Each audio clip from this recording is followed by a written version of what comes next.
Hi, I'm June. I'm a hobbyist photographer, and this is how I made my first zine. Not only is this my first zine, it's actually my first time even printing work together, a body of work. Just want to quickly recount the steps that it took me to get here. The specs of the actual zine. So yeah, 36 pages total, including the covers, as in front and back and inner covers. 100-pound paper weight, color, text, photos, staple bound. So obviously the first place I started was in Lightroom because this is where I edit my photos. I basically just went and culled through all the images until I arrived at a roughly 100 4-star images. So these are some of the images here. Obviously not all of them made it into the zine.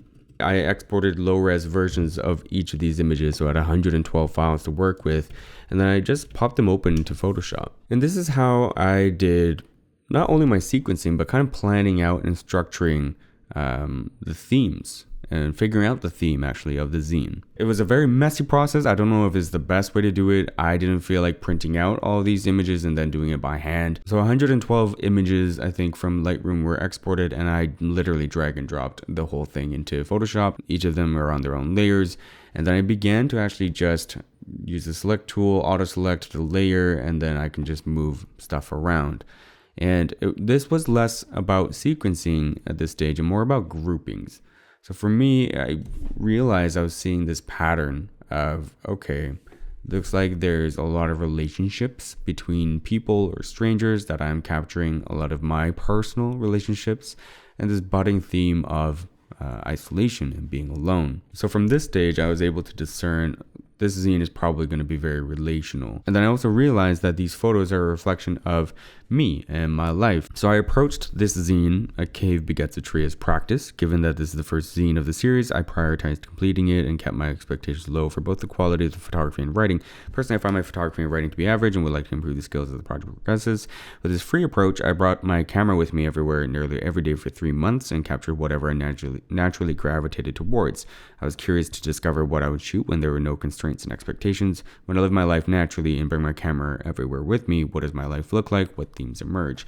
So this is a weird meta thing that I probably was aware of in the beginning of the project, but it really came to light in this stage when I was grouping all the images together. And initially the title was going to be where we've landed, I think, was the initial title I was going to go with. Again, that's something that came up at this stage of the process. Because of the long-term nature of this project that the zine is for, it gave me that context or structure that ultimately it is going to be documenting my 30s. So it was pertinent for me to figure out, well, where am I beginning my 30s at? Who am I at 30, so that I have a point of reference to compare to as the decade progresses. So yeah, theme-wise, and then the overall structure of the book, because I was getting these nice, neat little groups and this one question mark at the end, which actually proved to be very useful in the creation of the final product, a structure was already beginning to form. So family, friends, my family, friends, being alone, something maybe about nature and relationships, blah, blah, blah. It also allowed me to start thinking, okay, so an image like this one is nothing about friendship blatantly, but there was this nice relationship between this blue and the white cars with what's on the SkyTrain and those shapes and different forms of transportation. So it allowed me to start thinking of my images now in pairs, and also just, I don't know, it was a very cool experience, I'll say. And it allowed me to go to the next step, which was actually a couple of days of just not really knowing how to start. And that's because I had to jump into InDesign and actually make the damn thing. So the reason why this is so tough is that at this point, it makes sense. Like, I know how to use this program a little bit more, and I can do what I need to do. I just Googled stuff along the way. But it was very daunting in the beginning because what I began with was just a blank canvas. And once you start here, it's like, okay, so I can just begin making it, I guess. But realistically, I didn't know where to start. So my apologies, we should probably actually back up. So before I even was able to jump into InDesign, I checked out where I was going to print first so I can get some ideas of guidelines on how to set up the file. I decided to go with Mixam because I heard it's fairly good and it's fairly cheap and so on and so forth. Again, this wasn't a project or product that I wanted to create, but more of a personal project. So for me, it made more sense to just try and keep the cost low. I was confused by booklets versus magazines catalogs. And I think I went with booklets because I think I didn't see a single difference between the two. Maybe booklets just had a little bit more options in terms of the binding. No, I don't know. It seems to be the same. Regardless, print template. What I'm told is that every printer will have some sort of template available. If not, if it's a local place, maybe you can ask them to send you something. And I've heard that there are actually PDF templates that some printers have where you can actually just drag and drop and they'll actually have the layouts and whatnot for you. I mean, personally, I wouldn't really like that anyways. So I'm pretty happy with what Mixam provides, which is the bleed area. They have the actual measurement of it. They have the quiet area, the trim area, the fold line. And yeah, and this is for actually the dimensions that you choose. So if we return back to the website, you'll notice that the size is digest 5.5 by 8.5.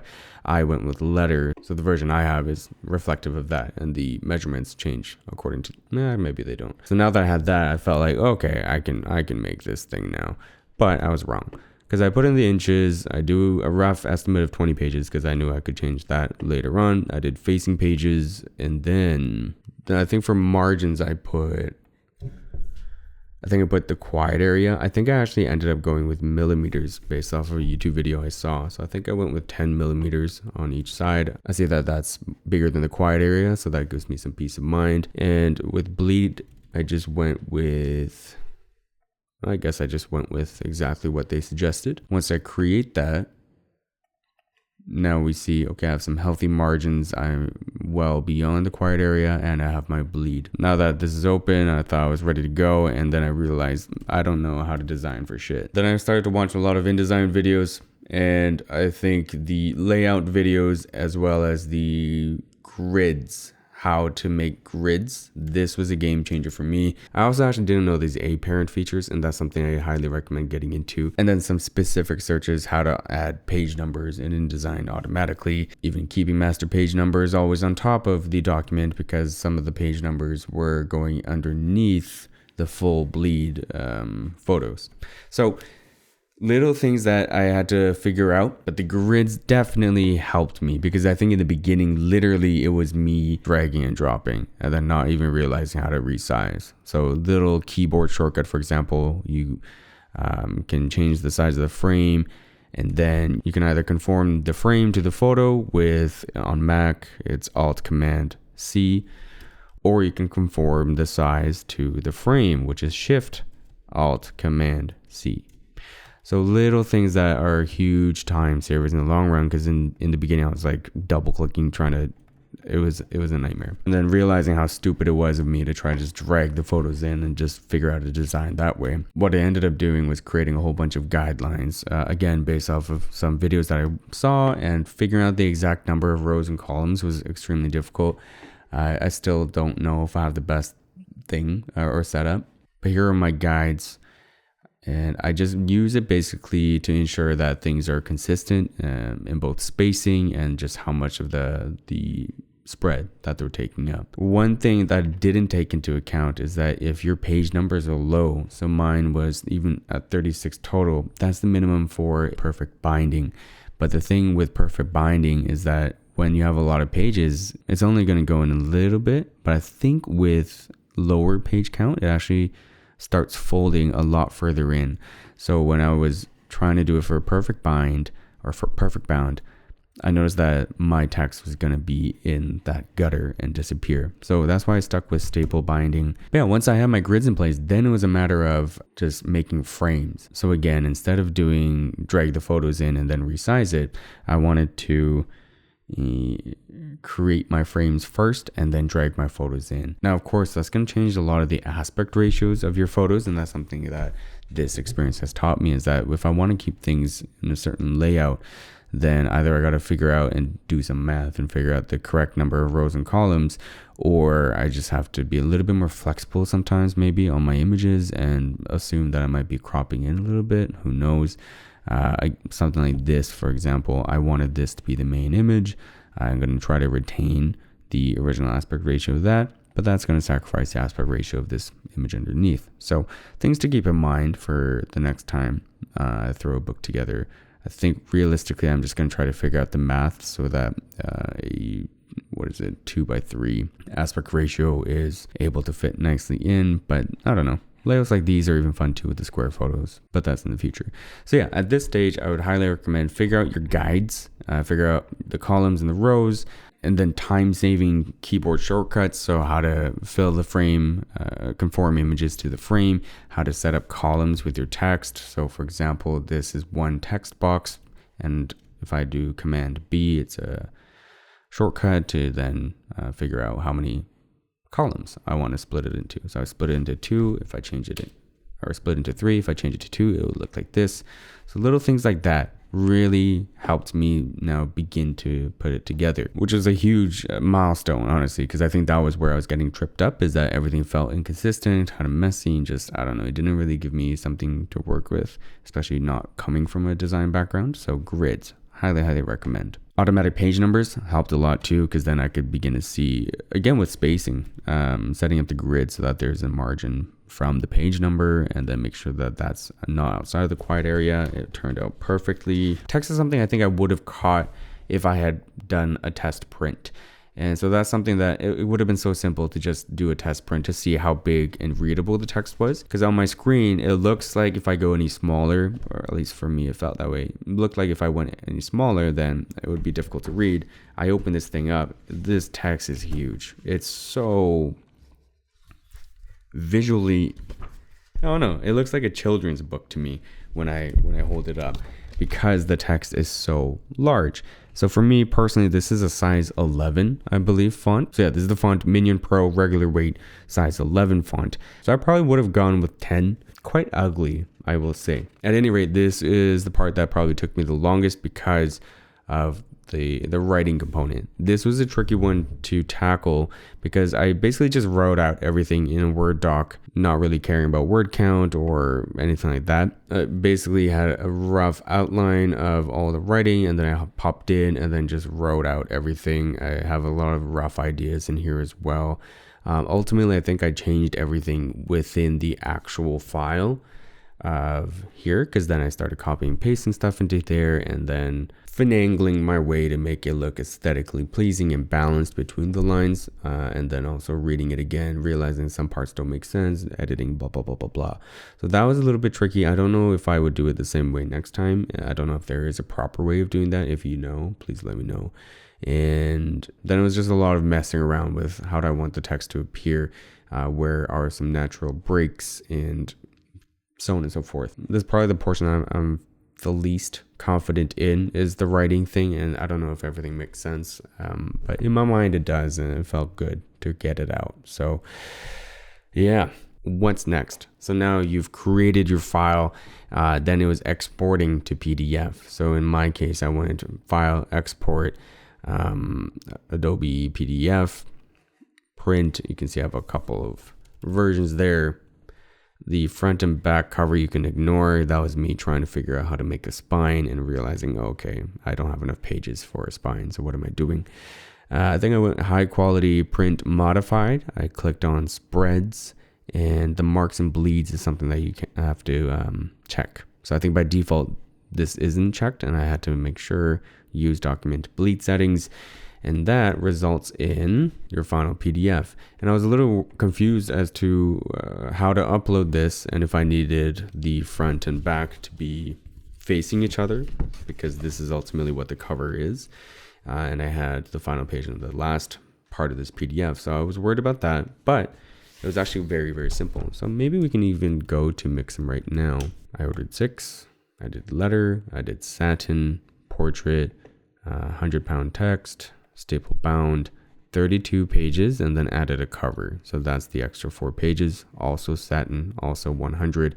Yes, inner cover printing, color, and I think I went with none for the cover finish. Added it to my cart. Click on continue. Then you see this. So the files thing here, I just dragged and dropped